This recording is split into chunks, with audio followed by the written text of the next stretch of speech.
Hello again. This is Josh Carr at The Real Angle, and today I'm speaking with Jason Mandel at the Mandel Family Office, founder and CEO. How are you today? I'm fantastic. Josh, thanks so much for having me on. What a pleasure. Thanks for joining me. Thanks for joining me. We're going to talk today about probably one of my favorite subjects, which is family office stuff. One of the reasons I wanted to get you on also is just because I think family offices are something that a lot of people don't really have an understanding of even what a family office is, why this is a business, but like just a lot of people don't understand it. Even people who I think of being relatively, successful, capable commercial real estate folk or investment folk in general. So I guess let's start with the basics. When did you start your operation? What's a family office? Let's talk a little bit about the what you guys do. Sure. So I started my career on Wall Street in 1995 at Cantor Fitzgerald in the World Trade Center. Yep. Obviously, I left there before 9/11. I went to work for D.E. Shaw, a big hedge fund. And then I went to work for a family office. I went to work for the Lefrak family, a real estate family in New York now with really international exposure to real estate. And I was very involved on things that did not relate to real estate, things like the asset management side, some of their fixed income assets, some of their equity assets, some of their managers that they would allocate capital to. So that's where was really my first exposure to family offices, and was very excited to learn about how they manage their wealth. There were some fascinating, unique strategies that I was exposed to working with them. And then in 1999, I went off and I started my own asset management business, which has eventually transferred into what I do today at the Mandel Family Office as a multi-family investment office. So our strategies are really appropriate for, it could be ultra wealthy people like the Lefrak family, but it also might be more appropriate for families that are not billionaires Yeah, as so well. so let's talk about that a little bit. I mean, a single family office, obviously you're managing money for just one entity. With multifamily office, you're basically providing a suite of services to people, I guess, who have a lot of money and want to just not be managing themselves would be a good way of putting it, or how would you put it? Yeah, what I would say is a multifamily office offers an ultra wealthy individual a chance to eliminate some of the significant fees which are found in investment services, whether it be just the investment service or even other services, risk management solutions, whether it be legal, accounting. Imagine, for an example, you're an independent lawyer and you're at a big firm and you're charging, I don't know, some of these legal bills lately have been insane. I've seen over $2,000 an hour. So imagine you're a consumer of these solutions. All of a Sure. sudden, oh my gosh, you're paying a massive amount, literally millions of dollars a year in legal solutions. Now the lawyer who's working with you is probably not making all of that money because they're sharing it with the firm. Yeah, half to So the house or whatever. Sure. exactly. So Right. imagine a scenario where you went to that talented lawyer and said, "Look, I'd like to retain your services instead of paying the firm and paying for Park Avenue office space. Instead of that, I want you to work here for me directly as in house counsel." And most times, wealthy individuals can save a lot of money from purchasing from large law firms, large accounting firms, large insurance companies, large asset management firms by employing their own team of advisors in-house. And that's what families like the Lefracks would do. Sure. Now, what a multifamily office recognizes is that most of us can't afford $1 million a year lawyer. Most of Right. us can't afford a $500,000 a year CPA. So the idea here is you can pay for what you need. So as a client of a multifamily office, you're sharing the expenses of that attorney over 30 families, 50 families, 100 families, and everyone is paying their fair share, but not necessarily bearing the brunt of that significant expense. And it's a really wonderful way of getting what I perceive to be more unbiased advice. Because if you're employed by a large Wall Street firm, your obligation is to do the bidding of your employer. If they tell you to sell a product, to sell a solution, you're going to do it. Sure. And Josh, I got to tell you, it's most pronounced in the insurance industry. I have people call me all the time that say, "Jason, I've got the most wonderful advisor they work for this insurance company, or they're my advisor. And then I have to actually correct them, because I say most insurance people that are not brokers but insurance agents are an agent of a company. Right. They They are work for the insurance company right. in They're essence. legally bound to that Right. company, Right. and Right. they Right. Right. don't Right. Right. Right. represent the client's interests first. They Sure. sell a product.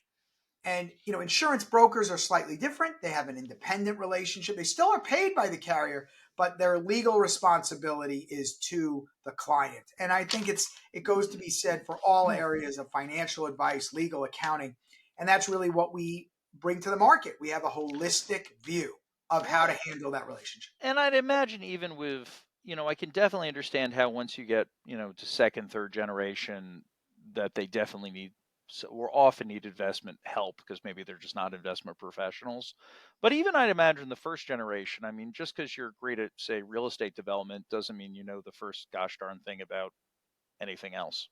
I mean, Absolutely. And you know, unfortunately, for many people, they have certain people that they're dependent on, right? I have clients come to me all the time. We act more as a maestro of an orchestra or the quarterback of a team, because they say, Jason, my best buddy from college is a stockbroker and he's so good at what he does. I've sure. got to work with him. I say, great. And then what I do is I give an assessment. That's part of the value we bring. And we say, you told me something, you think he's the best at his business. Just so you know, the market was up 24% last year. Right. And he benchmarks based on what he invests in. It really is a stock market surrogate. And he was up 18%. Right. So Right. Right. you're Right. Right. so Right. Right. Right. happy, right? But is that really as good as the risk? So the year before, if the market's down 23 and he was down 30, did he do as well as you may have believed he did? Probably not. I remember in one of Buffett's letters, he talks about how during the dot com bubble, he put no money into dot coms because he didn't believe in them. And of course, for that year, he got wildly outperformed because he was not doing the fun, sexy stuff. And he had a comment in his letter, something to the effect of what he should have done since he didn't beat the S&P 500. He's like, what I should have done at the beginning of the year is just not showed up to the office for the year. I should have gone to early movies, gone out for ice cream, played golf, and then at the end of the year, I should have come back to the office because apparently everything I didn't generate any value, you know. And far be it for me to to disagree with the man, but I just thought that was a good way of looking at it when the market beats you. Your efforts for naught. So yeah, no, that's well put. That's well put about how often we invest with these people because we know them for college, we have relationships with them. The guy's a funny guy, but doesn't really mean that we should actually be working with the guy. I have one client that uses me as the bad guy, bad cop, good cop. And he says, Sure. okay, his buddy says, my son's starting a startup. You got to put some money in. He said, I'd love to. That sounds great. Let me introduce you to Jason. He does all my due diligence. Right. And then I come back and, say, look, this is a great deal or it's not. And if I it's get it. not a good deal, he could blame me. So Right. I act in that function. And a lot of the other work we do is we try to help families avoid controversy. Many of the people that I work with, unfortunately, due to money stresses or money issues, families disintegrate, right? You've got a Yeah. patriarch or matriarch passes away. Now you've got siblings that are inheriting money. And of course, maybe there's one kid in the business, there's one kid who's not. Things haven't been structured right. And all of a sudden, 40 years of being best friends goes out the door, and a brother and, a sister no longer speak. So Yeah. a lot of my clients come to me and they say, how do we set this up? We see so much dysfunction in our friends' families. We're blessed so far. Everyone still likes each other. How do we keep this friendly? And that's Sure. what I like to do. I like to come up with solutions that are going to take away a lot of the pressures that wealthy people feel in regards to their money. And we do a lot with philanthropic ambitions. A lot of people come to me and say, look, I've achieved a level of success. Everyone's asking me for money. I don't know Sure. how to handle this. And we talk through what their goals are. We talk through what they want to achieve. And for a lot of people, if they've made this money, they're very fearful of losing it, even if it's a large amount of money. Hmm. So we can talk about ways of guaranteeing a legacy for Sure. children and grandchildren, and allowing them to feel more comfortable enjoying the success that they've had, and maybe spending a few dollars and being more philanthropic while they're alive. All these important things that unfortunately aren't always done because people have intense fear inside of them.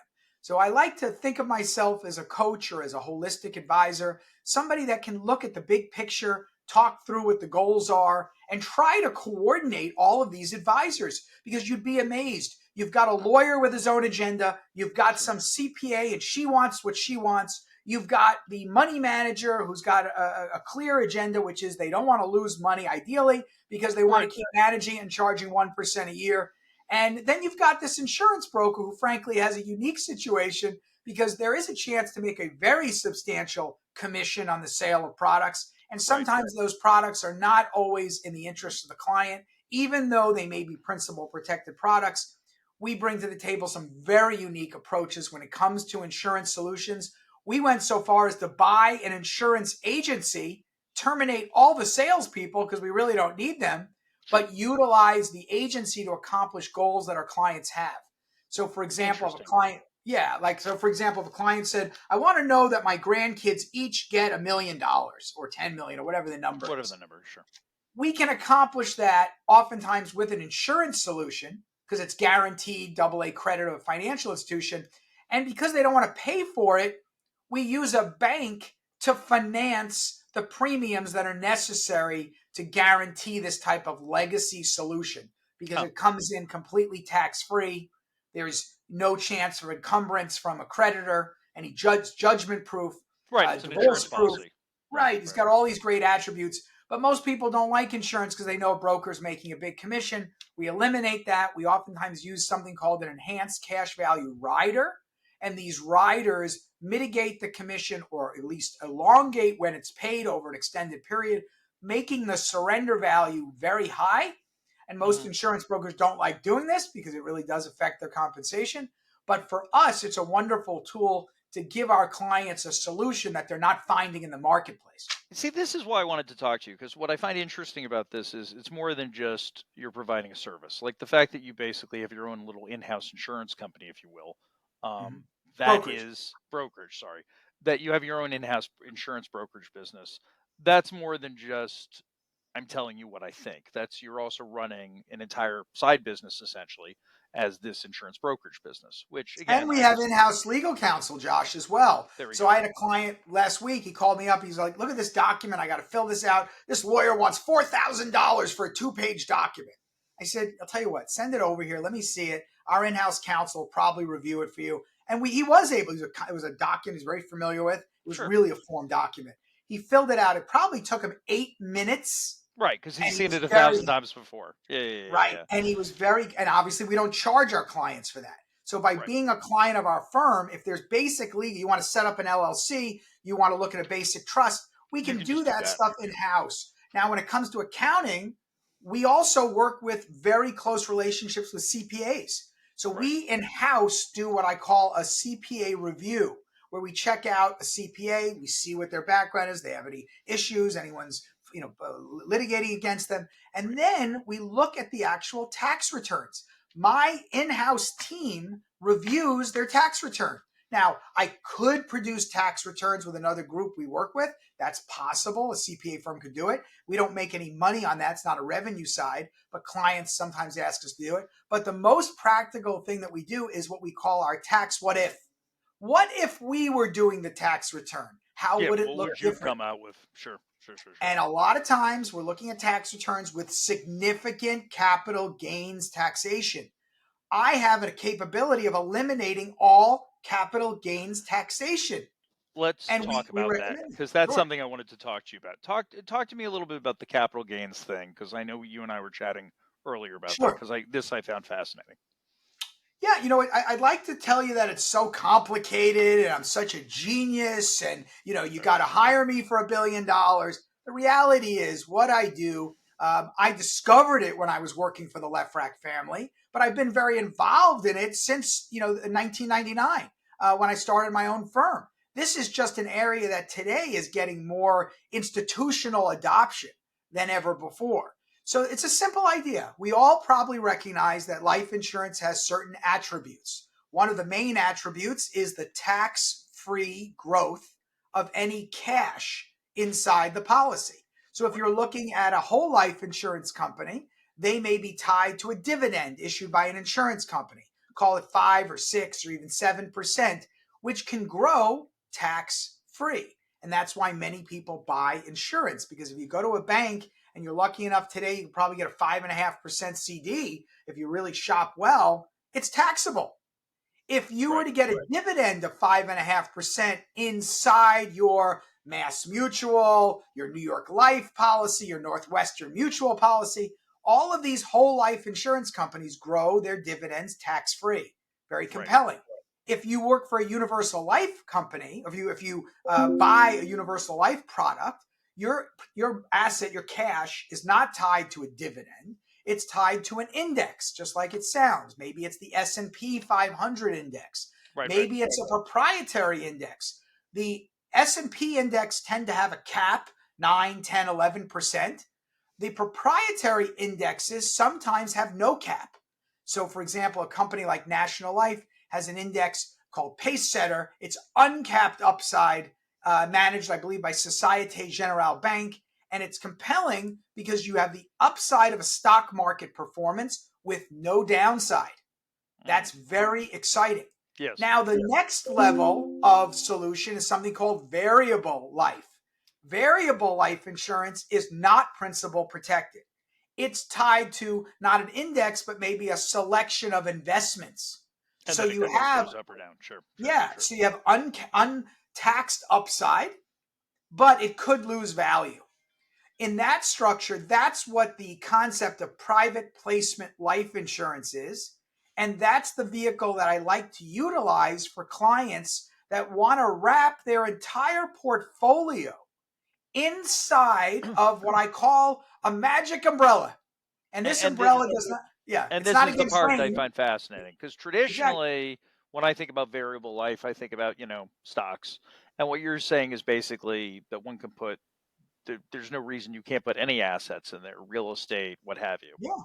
You could put a principal protected bond, right? You could put a guaranteed bond. And now all of a sudden you take, even though it's variable and can lose value, now it won't lose value because the investments you choose will not lose value. Right. All they're doing, this third solution is, in the first two, the insurance companies tell you what you can invest in. Here's a dividend you can get, here's an index you can select, and that's it.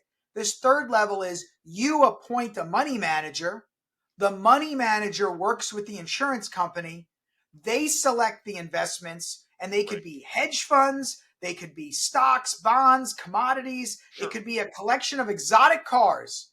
It could be whatever you can imagine owned by an LLC can be Right. wrapped inside of this life insurance policy. And I And find that that, fascinating. I find yeah, that fascinating. Yeah, because it's funny because in commercial real estate, everyone's always talking about 1031 exchanges. I want to defer the capital gain, blah, blah, blah. But, that comes with restrictions and limitations, and there's timing issues. And of course, eventually, when you go to cash, you get hit because you're still going to pay capital gain at some point. I mean, you can outlive it, and then it becomes an estate tax conversation. But either way, you're going to take the hit. This is basically as long as you leave it within the wrapper, you're fine. And and yeah, and you have the ability to access your money that's made from your profitable investments. Any life insurance cash value can be accessed through a policy loan. right. And that's Borrow against very it. exciting Borrow because against it. unlike a 401k or some other type of tax deferred vehicle, if you try to access it before 59 and a half, you got penalties. You can show me a 21-year-old who amasses a big portfolio in venture and private equity, and now this guy's 30 years old and he wants to access 10 million to buy an apartment. Right. Right. He Right. can Right. do Right. it Right. tax free. He Right. Right. can Right. Right. borrow from the cash value in his policy, and that's very Interesting. unique. No So this is penalty. so this is all interesting. I want to shift gears for a moment because I know you also have a couple funds that Mhm. you or your team act as the GP on. Can we talk Sure. about the funds, the investment business for a moment? Yeah. Describe to me the couple investment funds that you've got going on. Yeah. I mean, the one thing I'll start out saying is we don't invest in any stocks or bonds. I have so many asset managers who I love, great, smart people who, when my client says, I want stocks and bonds, I'm happy to refer the business to them because that's Sure. what they do. Sure. My core belief when you look at equities and fixed income is you can achieve better performance by owning them inside of insurance solutions, inside of an insurance policy. If you want to buy a bond, I say buy a whole life insurance policy where it's principal protected and you're not going to have swings. We remember when interest rates jumped the other year, Yep. bonds went down. Right. And the Right. Right. same year, the equity markets went down. So you Right. can't say that your portfolio is immune because you own fixed income. At Sure. times they correlate. So Yep. my Yep. belief is invest in an insurance policy for bonds. When it comes to stocks, I give up a little bit of the upside in order to have no downside. And that's my argument against indexing. Indexing is very tough. But if you talk to someone that indexed in the Japanese market 30 years ago, they are flat. Why? Right. How's that possible? It's because of the choppiness of the market. So Right. my way of defending against that in these insurance contracts, I get the upside of a stock market performance, no downside, and I don't have to recapture. So the next year, if the market's down 30, I'm at zero. I don't need to wait for it to bounce back. With compounding, it's hard. Right. So Right. Right. Right. Right. Right. right, right. So what do I do asset management wise? I do things that don't correlate to the stock market because I think that's where I add my value. I think a lot of people buy stocks and bonds. There's major brokerage firms out there. That's all they do. That's all they So do. Yeah. this Yeah. is Yeah. right. This is where I add my value. So what I do is I'll give you an example of a platform that we offer and a lot of our investors take part in. It's called CareTrust.life. CareTrust.life is a platform which allows people to borrow money against their life insurance. So Okay. imagine somebody 75 years old, 80 years old, 90 years old. They want to go to assisted living or a nursing home, or they want a home health care Right. person to come in every day. Well, it's expensive. Not everyone has the money. And if, let's say they focused on building this beautiful life insurance policy to leave their children a legacy, well, they have to also take care of themselves. They also got to live long enough. Yeah. Yeah. Yeah. Sure. So Yeah, you so got to what we access the say to them cash. is if you sell the policy, there's an active market called the life settlement market. Warren Buffett's very active in that market, a lot Yep. of Yep. institutional investors. And what I say to them is if you want to sell it, that's fine, but you're going to have a tax event because you've most likely created a tax bill by selling it. Right. And your children are no longer the beneficiary. Right. As an alternative to that solution, we offer a platform which allows you to borrow money against not just the cash value in the policy, because there might not be any, but you can borrow against the actual death benefit. And that's a unique lending solution that we have investors that come to us and we do what's called asset backed lending as a strategy. We take an asset, an insurance policy. We know Buffett will pay us 200,000 against on $1 million policy. Right now, he'll buy it. He'll get the million when you're not here and he'll pay you 200 grand. Well, if you live in New York and you're paying half your money in taxes, well, guess what? What if I lent you 100,000 instead of the 200,000? Right. You're better off because your children are still the beneficiary Just instead of because of Buffett. tax. Yeah. No. It's Yeah. it's all about tax minimization, which I find interesting. So we do a lot of strategies like that, Josh, that accomplish goals for our clients. A lot of strategies that we manage are also related to tax benefits. I really am fascinated by opportunities to benefit from tax minimization. So one of the things that we love, and you know this with your experience in real estate, is accelerated depreciation. So we look at more esoteric assets, for example, aviation, yachting, and Interesting. construction equipment. Interesting. These are Interesting. all assets covered in the Jobs Act of 2017, which allow for accelerated depreciation. Right. Last year, that accelerated number was 80%. This year, it's 60. Next year's 40. Yep. Again, compelling. And it was very compelling when it first came out. The first year was 100% accelerated depreciation. Right, and you're just time Right. shifting all the depreciation to now as opposed to over X number of years. Yeah, That's yeah, right. yeah, yeah. No, it's always fascinating to me the tax code because every few years it's Congress changes it and they create and destroy loopholes, sometimes on purpose and sometimes just by accident. Like they don't fully understand what the impact of some of these things will be. So it is Yeah. interesting to see it. Well, look, when you look at the effect of COVID, nobody knew what was going to happen to the economy, frankly. And when Right, you look at that, and they tried to create programs to get people to buy things like equipment, construction equipment, for right, example. I think it was brilliant to be able to do that because it created an environment where now people were focused on saying, well, look, I know these are uncertain times, but Right. look at this tremendous tax advantage I get by buying this equipment now. So So I'll I'm put a some money big to work. believer. Yeah. Yeah, I believe that these types of programs, you've got to study the code. But the one message I really would like your listeners to take from our chat Hmm. is be very careful when you look at tax minimization programs. Josh, most of these things are tax shelters. Most of these things are done by smart lawyers and smart accountants who look at the code, build a set of circumstances, somehow fit you into those circumstances, and say, if you do everything right and pay me a whole lot of money, I'm going to save you money on taxes. That is a classic tax shelter. Josh, I don't do tax shelters. I did when I was younger. I'm turning 50 on February 7th of this year. So I'll tell you right now, I am too old to start to do tax shelters. I don't want a headache. I don't want my clients to have a headache. It's very simple what I do. I look in the tax code, Josh, and if I see it in the code and I see that I could point my finger to Right. verbiage in the code for my idea, Right. I'm excited about it. Where it's But law and it's clearly defined, as opposed to let's build a castle in the air and hope that if everything works, we can get an opinion letter from the feds that says you're fine. And of course, if it goes wrong, then you got to pay. No, yeah, no, and at it's worst, you go to jail. I got to right. tell you, And then you're right. And at worst, they there are say really this egregious this was programs. criminal tax evasion, and we're going to Right, arrest a bunch of people. right. Yeah, no, it's I funny. sleep Yeah, well at night, Josh. I sleep well because I don't do anything that's a tax shelter, no, and and I don't. that's well put. I mean, there's definitely with the tax code, there's black, there's white, and then there's the gray. And the gray often becomes a question of risk and, how much risk do you as the client want to take or how much risk is you as the service provider want to take. And yeah, that's not a good way to sleep well at night. And that's not good for anyone. It's not good for anyone.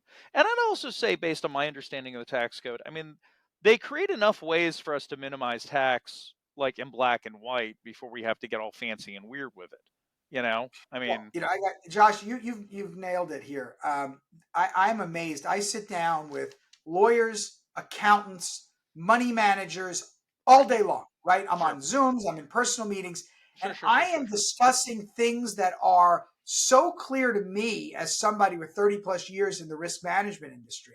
Right. This is I have people that question me and say, well, how can I get the upside of a stock market index with no downside? That can't be real. My broker at XYZ asset management firm would have told me about this. Why wouldn't they're my best friend? I golf with them every Why weekend. wouldn't Why they do it? wouldn't Yeah, I know. and I I know. say to them, you're talking about an insurance product, and there is no doubt in my mind we have literally hundreds of years of history in the United States. Ben Franklin started the first insurance company right here. So, Right. this is not some crazy strategy that I'm presenting, but I have people that question me almost every day saying there's no way you can get the upside of a stock I get market it. index or downside. Yes, there Yeah. is. There Take is. the No, and time to read it. it's funny. I mean, look, I know that as long as I'm in the world of commercial real estate, I'm pretty confident that I'm going to understand 95% of the conversations going on. But then you got to be humble and realize once you get outside of your zone of knowledge, I know about as much as that about that stuff as, random man off the street. And you But you but got to Josh, know to your be limits. Yeah, but to be fair, I meet with real estate investors also very frequently, and I tell them that inside of a private placement life insurance contract, you can hold a piece of property. That rent roll would not be taxed because the entity itself is Because not the a entity is not taxable taxed. Yeah, yeah, yeah, right. yeah, yeah. And they don't believe me. They say, No, "How is that possible? I pay it's tons of money to my real estate lawyers. Why wouldn't they tell me? Why wouldn't my accountants tell me?" And I I say, get it. "Well, sometimes maybe there's no accounting that needs to be done. Frankly, if Yeah, the policy owns it's it, not what they're they do. I mean, they're non-taxable. Pension funds are non-taxable entities. They're that's right. non-taxable entities all over the place. Yep. It's just that most people in the private sector industry, when you say not-for-profit or non-taxable, they think of the Red Cross. They don't think about like, that these tools can be used for private sector investors. No, it's Yeah. fascinating. So, obviously, we had a tax reform act a few years ago. Interest rates have gotten, uppity recently.